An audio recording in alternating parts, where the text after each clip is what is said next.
Good afternoon, everyone. We're going to give just a few more seconds for people to all get settled and into the room.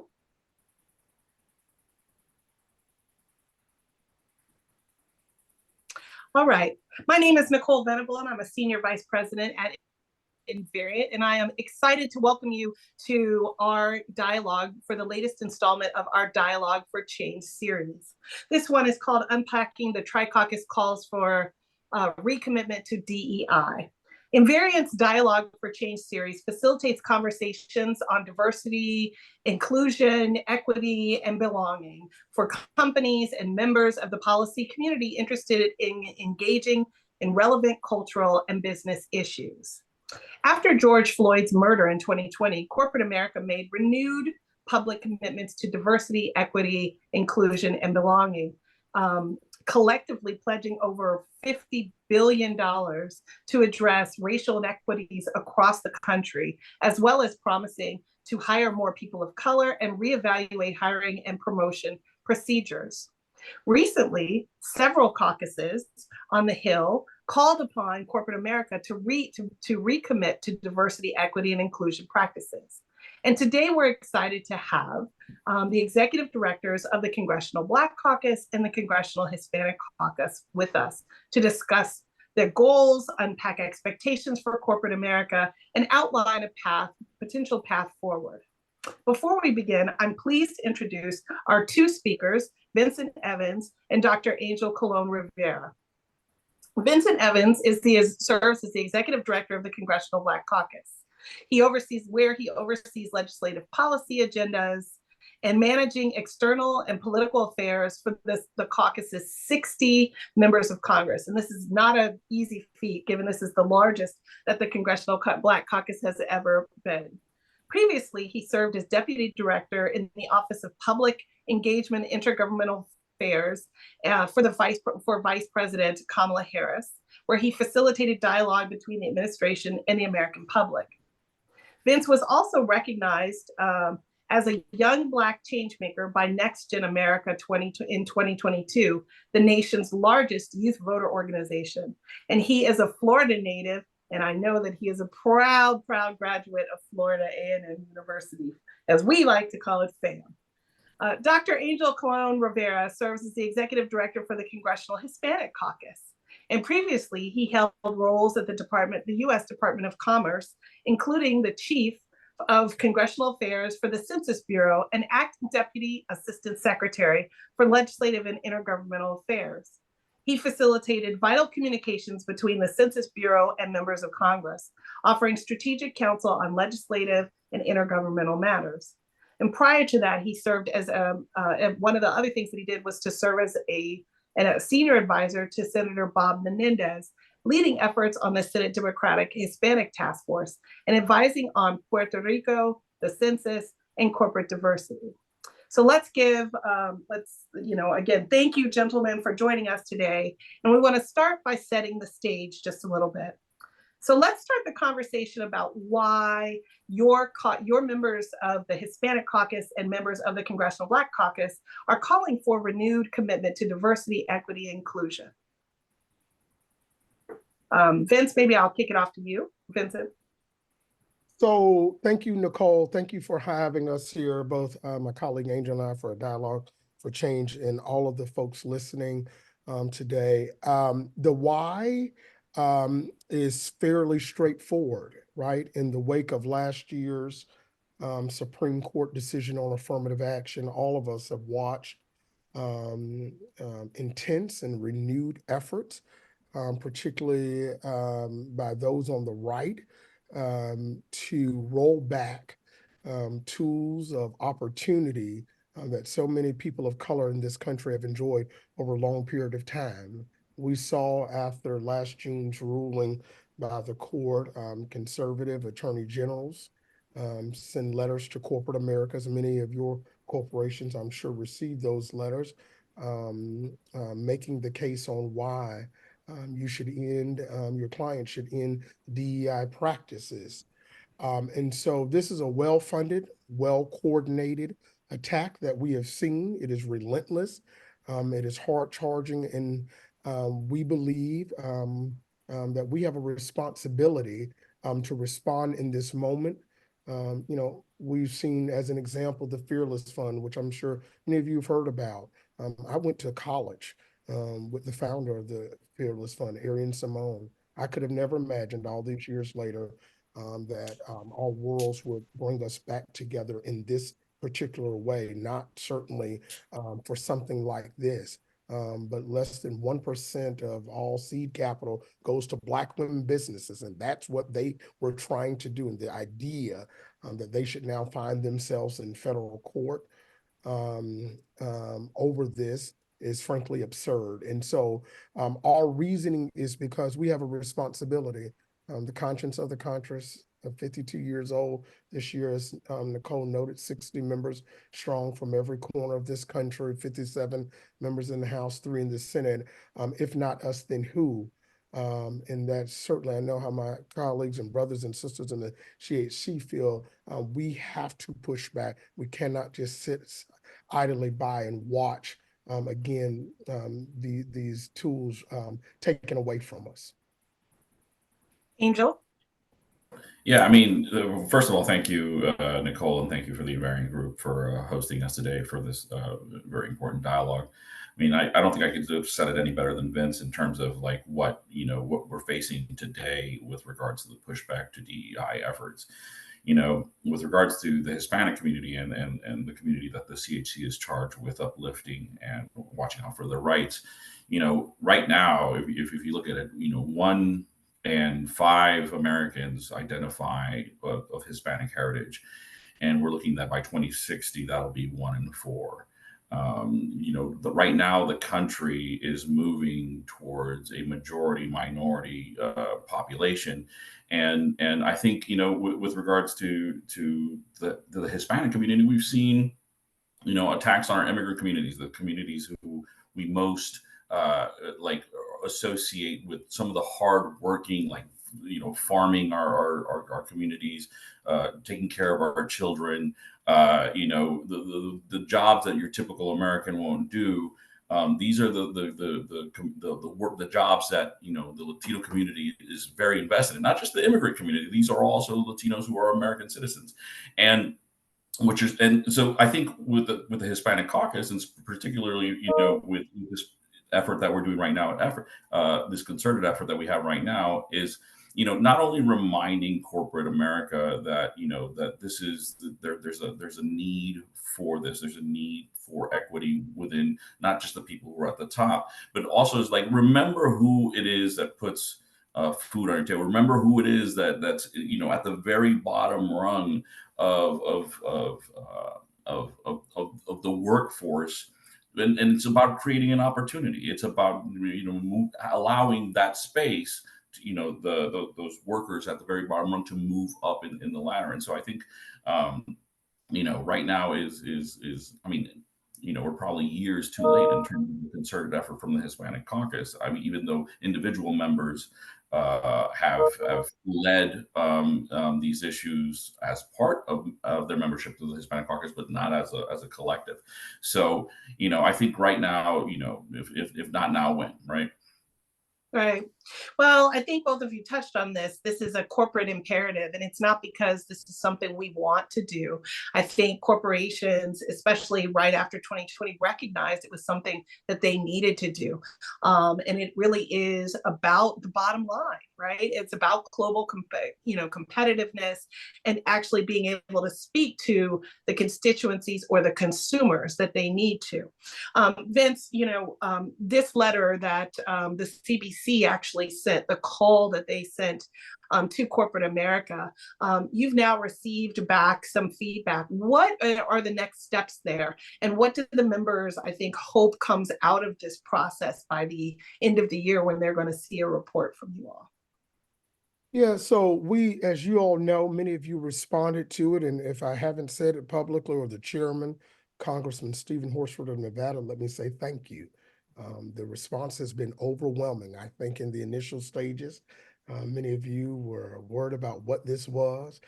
It wasn't a boogeyman. It was, as the chairman has said repeatedly, not a gotcha. We've not played gotcha one time. Between the two of us, I think We have had hundreds of meetings and calls. Many of you have bought corporate leaders to meet, and those meetings continue in earnest. We are meeting with corporate leaders now almost weekly since the responses have come in to continue to learn, get feedback, continue to give perspective on where we are and to understand where corporations are. So let me again reiterate our sincere thanks. Where we are now is we've received those responses in mid-February. We are going through a process to analyze the data. We made a commitment as the CBC that that data would remain confidential and private. We've lived up to that and will continue to do that. It's an important part of the commitment we made to you. And so we are analyzing that. I suspect sometime later this spring that we will see some sort of scorecard as we committed to that will come out. I don't want to give a date yet because if I do and it's not the date, you'll call and talk to me about it. But at some point in the late spring, I suspect, or early summer, we will see some sort of report. And that report will be data that is aggregated. We will not be naming any specific corporations. We'll be talking about industry, about where we think folks are, what is going good, where we are doing good, and where we've still got a lot of work to do. I think we already anticipate, right? There's a lot we know already about where folks are doing their best, and then where there's room for improvement. One of the consistent themes that in every meeting I've certainly sat in with the chairman, almost every corporation comes in and tells us, one, they have a good story to tell. And that is often the case. We've heard those stories. And then many of them have been circumspect. They've been clear about where they know they've got more work to do, where they've got to continue to invest. And so that has been, those exchanges have been good for us. They've been honest, they've been direct and candid. They've gotten direct feedback and given us direct feedback. And so that is where that process is. This is just one this is parallel though to another process that I think is equally, if not more important. And that is the real impetus for our work. And that is around closing America's racial wealth gap. We've got to do the part where we hold folks accountable as we did, get the data, put the data out there. Let's all have an honest conversation, continue to remind businesses of the business imperative of diversity, equity, and inclusion. As Angel was just saying, there's a business imperative here that you all know. And so we've certainly reiterated that. But the other part of this is, what is the CBC really trying to get at? And for us, we are working to lay out a Black wealth agenda in America that begins to close the racial wealth gap in this country. The racial wealth gap has persisted in this young century. I think today in America, per capita, the average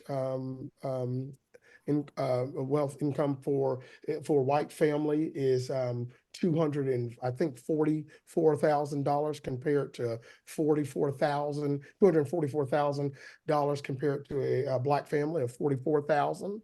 That should concern us all. People of good faith can agree that that should not be. And I'm sorry, there's not enough bootstraps in America for anyone to lift themselves up with that sort of gap.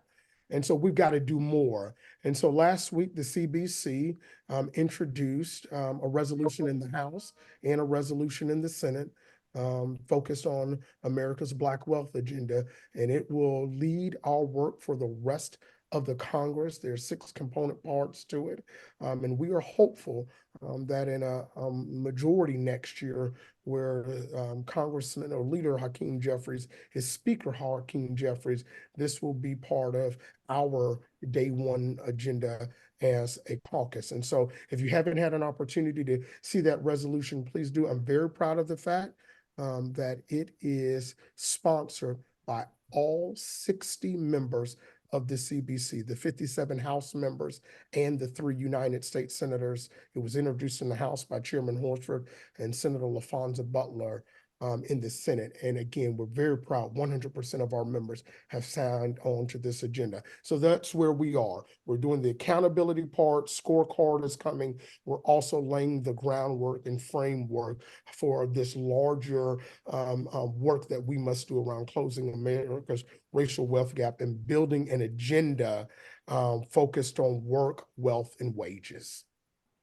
Thank you so much for outlining that. And I want to pick up on something you mentioned about the business imperative and want to swing this around to Angel. So Angel, can you talk a little bit from your vantage point? You've had a lot of experience working this, especially from your time with Menendez, where we know he was very early on in Washington looking at things like the makeup of corporate boards and asking the questions about, does your company look like America? Can you talk just from your vantage point about why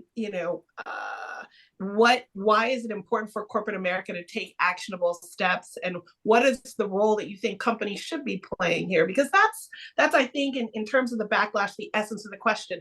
What role or responsibility do companies have to do this in any way, shape, or form? You want to talk about that? Yeah, thank you for the question. I'll start by answering the second one. I think companies should take the leading role. I don't think we should be waiting on government to regulate, it shouldn't be up to, executive actions. It shouldn't be up to legislation. It shouldn't be up to ruling making. It should be up to companies to actually take the initiative and do more for communities that have been historically marginalized. I think, right now, if you think about, just today, for example, the Office of Management and Budget just released its race and ethnicity standards, and this is how the government's going to start collecting information on who we are as a country. The country's moving towards towards people identifying as multiracial, people identifying we're going to have better essential data on how people identify, and people are moving towards not identifying as kind of a single race, but we're becoming multiracial and multicultural. And if companies don't act on that, if the leaders of these companies, the decision makers of these companies, are not at the forefront of engaging, of understanding that, they're going to miss out on the stories, on the perspective, on the initiatives that this diverse country is going to put forward, and we're going to lose out. There is a business imperative, and that business imperative starts at essentially our leaders reflecting what the country actually looks like. But also, there's a second issue here, right? Some of our communities are not, because of institutional barriers, because of poverty, because of just a myriad of issues that I think Vince has even touched on. They are not participating in the economy of the future, right? If you think of tech and you think of AI, some of our communities are excluded of that just because of whether it's education, whether it's because of lack of opportunity. And so if we're moving, if the global economy is moving towards these new industries, and our communities are not actively participating in those industries, you are leaving a huge swath of people who are potentially not going to be participating in the labor force in the future. And that's the recipe for economic catastrophe. And so all of us should be paying attention, especially those companies who rely on the market and rely on our labor force, to make sure that at the very top we are reflected, and not only at the very top, but all the way down the bottom, that our communities are reflected, that our communities are participating in what the future economy is going to be. So, like I said, I don't think we should be waiting for a moment for legislation to come and force this matter. I think companies should be leading the way and leading the example. But I can sort of highlight that I think all of the caucuses had a success in recent years. For example, in the IRA, when there was funding to help expand broadband. I mean, I think people, building on what you said, people forget there are huge communities that don't even have access to or sustainable access to the internet. How are they going to be the workforce of the future? How are they going to be a part of these 21st century, sectors if they can't even get on the internet? And so I think you all had a big success in including funding in the IRA and some of those post-COVID bills to help expand that, because you all are the ones thinking ahead and thinking about these communities that are and could easily be left behind. I know that one of the big things that we always get asked as consultants is, how do we talk, from our companies that we work with, how do we talk to members of the Hispanic Caucus or members of the CBC about our story? Like, what are the things about our story that are most relevant for them? Could each of you sort of talk about, when a company comes to your office, what are the things you're looking for? And Vince, you sort of touched on this. We understand everybody, has a story. They may not, no one's perfect. No one has a great story. No one is the paradigm, but what is it that you're looking to hear from companies that are at least in the process and trying to, improve what they're doing in terms of DEI programs? Yeah, I mean, look, in the conversations I've participated in recent months, and they have been companies of like industry, certainly, and have different, they range the gamut. Many of you have come in and talked to us about your commitments post George Floyd. I think it's always helpful to give context to where you were, what that commitment was, and where have you found yourself since then. I think it's honest to tell us about the things where you've done really good work. You can approve that, but also where you can do better. One of the things that I've heard a lot of for the companies that we've interacted with in recent months is the way in which they are, for lack of a better term, grading themselves on their own internal valuations of what, and I think there are several of you using some outside corporations that are doing this work, that consultants that come in to evaluate you. Some of you are doing it internal, but that has been helpful to learn about too, how you are evaluating yourselves and how you continue to improve year to year. So those are always helpful. The personal stories, narratives of employees, the ESG groups, all of those have been helpful. I always think it's very helpful for you to invite members to visit with your employees while in state. I know later on this year, we anticipate, as we said in our corporate accountability letter, that we'll be traveling the country, and we intend to visit states. We're going through that process now. Many of you have offered. Those offers of help are important. It allows members to sometimes obviously get out of Washington and see have a firsthand experience about the story that you were telling. So all of those have been what I have picked up on these conversations. Some of them are candid, right? They're candid about what more you can be doing. One of the things that we heard, and I appreciate this, is the amount of corporations that talk to us about the work they were doing pre-George Floyd, right? Obviously, George Floyd is a specific marker in a moment in this country that wrenched the heart of us all. But so many of you have educated us about what you were doing long before that period of time. And so the arc of your story is a lot longer than I think folks sometimes understand. And I think that's also an important thing for you to be highlighting. I won't call this particular company out, but they talked to us about their story, and I got the full arc of it. And in that light, you saw the company differently than you did just post George Floyd. And so to the extent that is helpful, that is something I've found that has been interesting. Thank you for that. Angel, you have something that, how's the best way to talk to some of the Hispanic members, and what kinds of things are they really looking for companies to explain or benchmark for them? Yeah, I mean, the short answer is talk to us in numbers, right? I think, to echo what Vincent said at the very beginning, I don't think this effort that's led by any of our caucuses is trying to be a gotcha moment for any of them, right? For any of these companies. We're not, let's be honest, we all know that the diversity issue and the equity issue and the inclusion issue at some of these very rich companies is pretty terrible.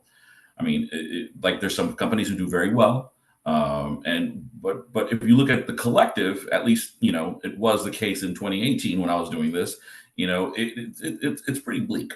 And that's what this effort is about, right? This effort is about just reminding companies that, hey, we're paying attention to this, and there's an economic imperative to this.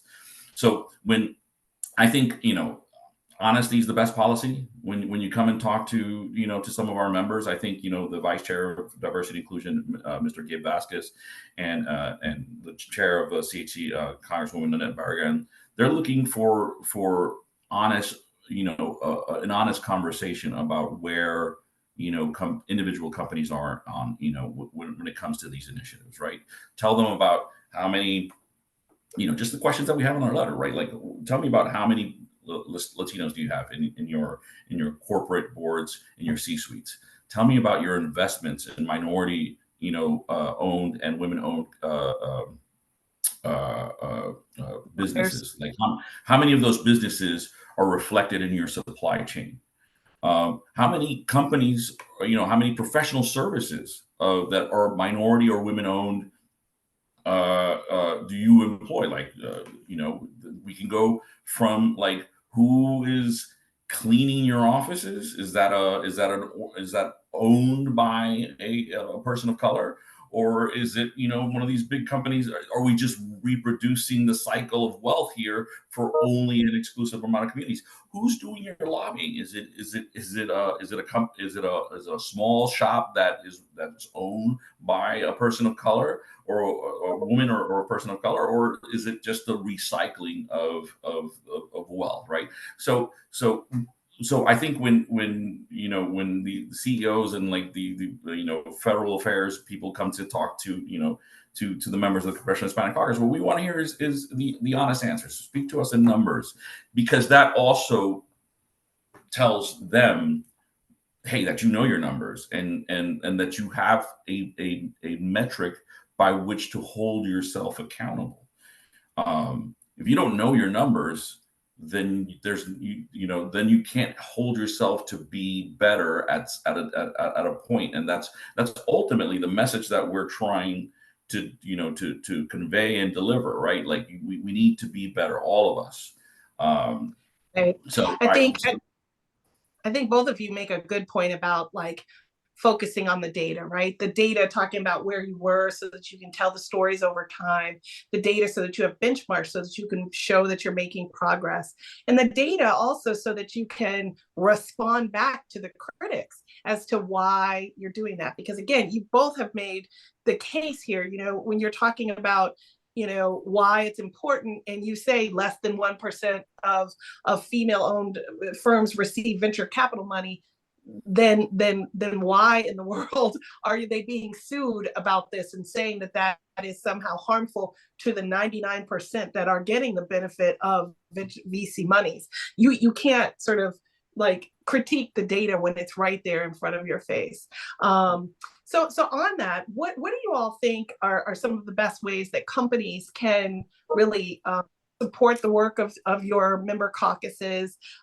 Should they just be bringing you ideas? What kinds of things can they do? And I know that both of your caucuses have annual legislative weeks that will happen later this year. Could you talk a little bit about how, the companies who, that as an opportunity for companies to engage with the caucuses on some of these issues?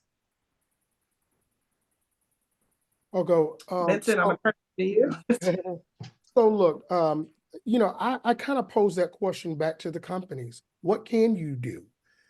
I have my thoughts. One would be, we've just released this agenda. It focuses on areas of entrepreneurship, housing, employment, tax fairness and equity, protecting the right to vote. How can you help us as we continue to lay out this agenda over the next 6, 7, 8 months, bolster it, and put the meat on the bones, for lack of a better term, as our members begin to now think within that framework about the type of legislation we need to offer up. So I think that's one of the ways we're going to be looking for folks to help, is on this new agenda. Again, it was a resolution. We will now start to formulate ideas and bills over the ensuing months and welcome folks' thoughts around that. That's one way. To the point about the annual legislative conference, obviously always an exciting time for both of our caucuses in September. This will be an important conversation piece during ALC for the CBC. It certainly was last year. We had several focused gatherings during ALC on this work. We will do the same again this September. Welcome your thoughts on that. How are you working with our members, thinking through your sessions now? 60 members of the CBC now, all of them have signed on to this agenda. I want to reiterate that again. How are you recalibrating what you thought was this session to now maybe put it into this framework that the chairman has laid out on behalf of the caucus and gotten their entire support on? That's something to be said. And then we are certainly looking for some innovative thoughts. Several companies have come in and provided us with some innovative idea and feedback that we have certainly taken to heart, things we have not had the opportunity to do. I want to thank Nicole and say this publicly. One of the things you can do is do what Nicole and Invariant is doing right now. Not that Angel or I are looking to be the face or talking, trust me, on Zoom person around the country, but extending those invitations to our members, particularly our respective chairpersons, and when appropriate us, because this is how we have these frank dialogues. The more conversations that we have had through this process, the more people have come back, particularly post when they first saw the CBC letter and said, you know what? I got what the chairman's trying to do. I see where the CBC is going. We were nervous. We thought it was you coming for us, and we see that's not what it was. And we've lived up to our commitment. That letter came out in December, and I can honestly say every day since December, the tone and the rhetoric that I'm hearing from you all in the business community has been better and better because we've lived up to what we said. No gotcha at any point. Almost every single meeting that has been requested of Congressman Horsford, myself, our teams, we've taken almost every single one, most of them in person on Capitol Hill. So one of the things you can do is certainly open up the doors of your corporations, your clients. Again, we'll be on the road this summer. I think that's a good way for us to interact with you all. The chairman has certainly been accepting invitations. Many of you have reached out as we're traveling. We're pairing that travel with invitations that we've gotten from each of you. So those are maybe, Nicole, just a few things that folks certainly can lean in on. Great, thank you. Angel, how about our company interactions with the Congressional Hispanic Caucus? I mean, I think one of the things that corporate America and Fortune 100, 500 companies can do to help a large swath of the Hispanic community specifically is put their money where their mouth is when it comes to immigration reform. I think, right now, many of these companies, depend on migrant labor in some way or form, and they know this, but we don't see too many outspoken leaders within the private sector come up to Capitol Hill and actually speak on the fact that we need immigration reform. We need a pathway to citizenship for a lot of our undocumented workers. We need visa reform to allow people who would otherwise not have the opportunity to come to the United States and contribute to the United States the way they would, and contribute to the private sector, really, with regards to their expertise and their knowledge, and build upon the strengths that this great country already has. So I think if you want to help a large swath of the Latino population right now, let's start with putting your money where your mouth is when it comes to immigration reform. It's interesting. One of the things that I picked up from what you're saying is that actually that visa system is a tool that corporations can use to fill workforce and to find skills gaps. And again, I think that's a piece of immigration reform that has gotten lost in a lot of the overall rhetoric, because again, either you need seasonal hires or you need very specifically highly skilled workers that may not be available in the United States. And again, all of this speaks to our global competitiveness of the companies here. And I think that's a valuable piece that I hope people will take away. Again, that's a very interesting piece of the overall immigration reform. So thank you for that. And Angel, you were continuing to say. I was going to say, in a more practical way, in terms of helping the caucus and its membership, and it's like, CHCI, you just mentioned our legislative annual conference, partnering with CHCI and supporting the pipeline, right? I think, some of the fellows and interns and different levels, all the way from high school through college and of different ages that go through those programs end up in, amazing places, whether it be in government or whether it be in the private sector. And those are the opportunities that widen the pipeline for our Hispanic, I don't want to say children, really it's, of all ages. So supporting those types of initiatives, I think is critical and goes a long way. I think once, an investment, when you think about moving somebody up the pipeline, like naming a Latino or Latina or somebody of color or a woman to a board or bumping them up to your C-suite, you're not just making a change in that person's life. You're changing that generation's life. That person will now have capital, will have wealth that will affect how their children get, and that might keep going, intergenerationally. So the pipeline and the investment, even at the very bottom, even like mentoring at the high school students is critically important, I think, for all of our communities. So I think that's just one easy way that I think that companies can help the Latino community. Great. Now, the Tri-Caucus has another component to it, and that is, working to incorporate the voice of Asian American and Pacific Islanders into this discussion about sort of making America reflect all of America.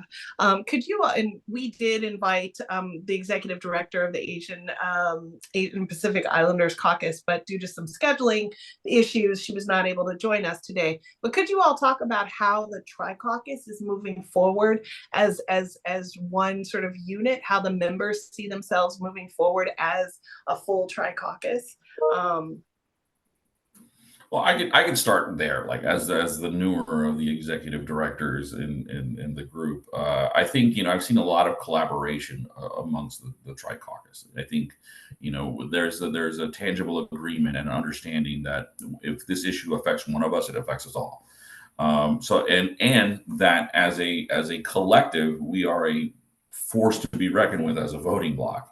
So I think from partnering on issues of systemic, denouncing systemic racism, to calling out on the need for more funding for the programs that our communities depend on, I think we've collaborated fairly extensively. I think I probably speak to Vincent and Nisha with some frequency about the things that we need to do. Our teams communicate internally about partnering. Our bosses are always on the floor chit-chatting and figuring out ways that we can collectively move the needle. So I think again, as a newer executive director, I've seen that more, I guess, as an insider than even when I was from without and looking from the outside as how the Tri-Caucus was collaborating. Vincent? Yeah, true. I think there's been a concerted effort between all of us, particularly over the last couple of years. Myself, Angela, and Nish came to our roles within a relatively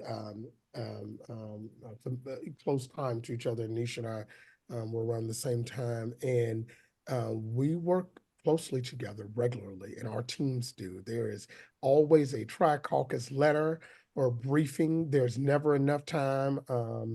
But the three of us are always in constant contact about how we can, sometimes we're playing good cop, bad cop, depending on what the issue is and who we're talking to. And certainly our chairs do. All of our chairs came together, I think about 4 or 5 weeks ago, on this very issue during the retreat for the larger Democratic caucus. All three of them stood together to make clear to everyone that DEI was an imperative that they were all willing to stand up behind and protect. And so it is an example, one of many examples in which they are in constant collaboration with. Yeah, it's interesting when you look at the Democratic caucus, like the vast majority of it now reflects the Tri-Caucus members and beyond, because the number of women this year was a historic number of women serving in the Democratic caucus and in Congress in general. And then you've also, when you look at those larger definitions of diversity, you include veterans, women, the LGBTQ community, TQIA community as well. And that's now a majority of the Democratic caucus. And so therefore a lot of the members of Congress and all of these caucuses are potentially poised to increase their numbers in November. Again, we don't know where the Congress is going to end up, but there are, like I said, we've seen over the years that both of your caucuses have increased numbers whenever we've had elections. So that's just an interesting sort of phenomenon, given all the backlash when you're starting to see more representative Congress actually being elected at the same time. So are there, if there's, we're getting towards the downside of our time here. Again, if there's anything that, you want to leave, again, most of the people who signed up to be on this call are sort of Washington advocates, I would say, right? There's a lot of DEI professionals on the call, but there's also a lot of Washington advocates. What is the sort of 1 or 2 things that you might leave them with coming off of this discussion, like how they go back and talk to their C-suite from this discussion? What do they need to say to their C-suite about sort of how they double down on these DEI initiatives? Well, I think, a little parroting a little of the conversation that we had prior to joining the webinar about the pendulum swing in terms of DEI initiatives, right? At some point you have companies, bending over backwards to make commitments about like how they're going to be better, and now the pendulum is swinging to the other side, and there's you see some resistance and some concerted efforts to undo these initiatives. But just like you just mentioned right now with Congress, the reason why you see more people elected or people who represent our communities is because they see themselves reflected in Congress. They feel empowered to run for elected office. And the more they do that, the stronger our numbers are going to be, politically. And so eventually, if companies won't take the initiatives on themselves to, let's bring that pendulum back to the center, to a nice, healthy middle ground where DEI initiatives are taken seriously, and that communities who have been historically marginalized are given opportunities to move up the ladder, then a Congress that looks like America will have to take action to ensure that the private sector looks like America as well, especially at the very top. Right. Vincent? Yeah, Angel has hit the nail on the head. The fact of the matter is the pendulum is going to swing at some point. It always does.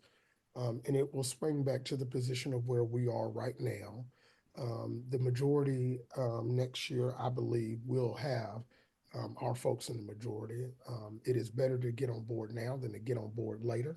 Our members, including, we're very proud of the fact that Leader Hakeem Jeffries is a proud member of the CBC, will be the next speaker. But part of that will mean that a number of members of the CBC and CHC will have gavels in their hand. And to Angel's point, they will legislate on these matters because, as I said earlier, the attacks are well coordinated, they are well funded, and they are relentless. Ed Bloom and those like him, Stephen Miller across the country, these people are no holds bar. We intend to be responsive, not only in the fight, but in also our forward-looking agenda, which is why we're here today, which is why we, at the CBC, have laid out an agenda that we think levels the playing field, for lack of a better term, for Black people in this country, Black and brown people, quite frankly. And we simply cannot sit back in this moment and watch our rights rolled away. Since the affirmative action case in June of last year, we have seen the Minority Business Development Agency, MBDA, Democrats just fought, a year or so ago, the last Congress. Yeah. That permanent, they are now under attack. The SB 888 program, federal contracting. I mean, can you imagine SB 888 program built a generation or two of Black and brown business owners in this country, gave them the opportunity to succeed. And many of those many of those individuals would not have had that opportunity, but for 88 is now under attack. Fearless Fund, as I've already said, your corporate diversity, equity, inclusion programs. There are folks who are being laid off every single day. In my home state of Florida, universities are cutting their DEI programs, and now they're being followed by states like Alabama. So these attacks are real. They are not future attacks.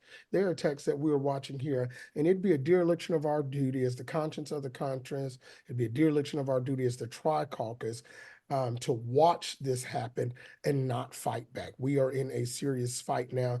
Our members are taking it seriously, both and frankly in all three of the caucuses, KPAC included. And so that is why we have joined together. That is why this corporate accountability work and these letters that you have seen, I know that every time you see Angel, myself, Niche, or our members, y'all are like, how many more letters are coming? As many as it takes to send the message that there has to be a counterbalance to what we are seeing on the other side. That letter by those attorney generals and by a United States Senator from Arkansas sent chills through corporate America and through people, and it has had an effect. And we've got to now do our part in undoing that effect. So we're going to keep on pressing.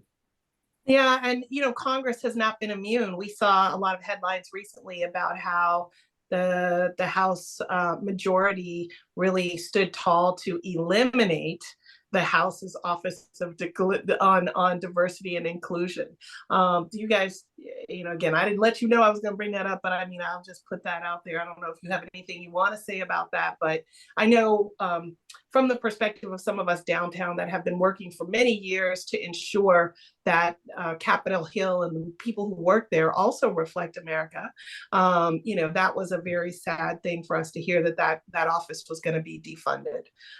But again, I don't know if you guys, I didn't tell you I was going to bring that up, so I don't know if you want to comment about it, but that did happen. So Congress is not immune from some of this backlash as well. Go ahead, Angel. No, I would say that even as they dissolve that office, the members on our side, starting from Leader Jeffries down, they fought for some concessions there, right? So we were ensuring that some of the work is continued with regards to diversity and inclusion, even though the office itself has not had it and probably won't have the resources that it had before, but it's not completely gone. And looking forward towards the 119th Congress, I can only imagine watching that pendulum swing right back again, and not only reinstating that office the way it was meant to function, but maybe even strengthening it. That's right. Great.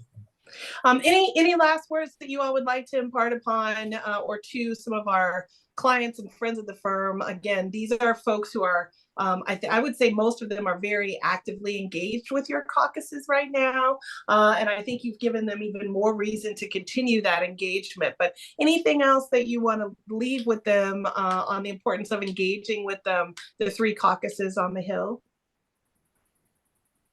before we go? I will just say thank you, which is where I began. Thank you, thank you, thank you. Your responses to our letter have been overwhelming. We are going through, again, a process. It takes some time to get through that much information. But I know particularly, I want to particularly say thank you. A lot of folks of color at these companies, you've been under a lot of stress and a lot of target on your back. And I certainly hope that you have found that our efforts have been more helpful than harmful, and certainly has given you the sort of wind at your sails and an added force and partner in this work. That has certainly been our intent, our heart's content since we started this. And so thank you for what you're doing, and certainly look forward to continuing to take your meetings, your calls, and working with you on this important work that we're all committed to. Thank you, Nicole. Angel? Yeah, I will echo Vincent's thanks there. We are still waiting on responses from some of these companies, but I know that they are definitely hard working on getting to them. I will remind anybody who's on this call who works for some of these companies, the letter that the CHC sent just has some very simple few questions to answer. When I was working, under Senator Bob Menendez, we sent a very, very detailed questionnaire with many, many deep dive questions to get to the bottom line of diversity and investments in these companies. And at the time and throughout his tenure, we got 65-70% response rates with Fortune 100 companies. So I would expect that with these simple 10-11 questions that we sent out in this letter, that we will get close to 100 response rate. At least that's what we're expecting. And then we can reconvene, and I will give my heartfelt thanks, just like Vincent did right now. Well, I don't envy either of you, because you're in very difficult positions. And I know, Vincent, you and I talked about this. Everybody wants an audience with you all. Everyone wants to get in front of you and talk about their story or find out what's going on. So as we've come to the end of our Dialogue for Change today, I want to thank both of you for joining us today and being, quite frank and honest about, what your caucuses are thinking, what they're doing, and talking to us very directly about how companies should interact, the kinds of things that they should highlight for the members of the Tri-Caucus who are very, very committed and on mission with respect to these issues. I would also like to thank all of the attendees for joining us today. We know it's recess, number one, so we do appreciate that people took time out of their recess week to join us for this hour, but I think it was a critical conversation, and I hope that it will spur some change for each of you as individuals and in your companies to kind of ask the right questions and encourage deeper relationships with a lot of these members. So everyone, please look for follow-up emails from us. We will have a summary of this event that we post on all of our social media platforms. And again, please also look out for additional Dialogue for Change panels. Again, we have been, since 2020, unpacking the bigger, larger sort of issues related to everything related to DEI, also looking sometimes at specific industries or sectors. We even did, Vince, you mentioned something on ERGs. So please look out and continue to follow what we've been doing on our Dialogue for Change. And you can find us as Invariant on X or on LinkedIn. So everyone, thank you so much for coming today. Thank you for participating. I want to also thank my colleague, Natalie Jordan, Giordano. She really helped us put this together. And thank everyone at Invariant for helping to put on this webinar today. So thank you all. Thank you, Angel. Thank you, Vincent. Thank you, everyone, for coming. Bye.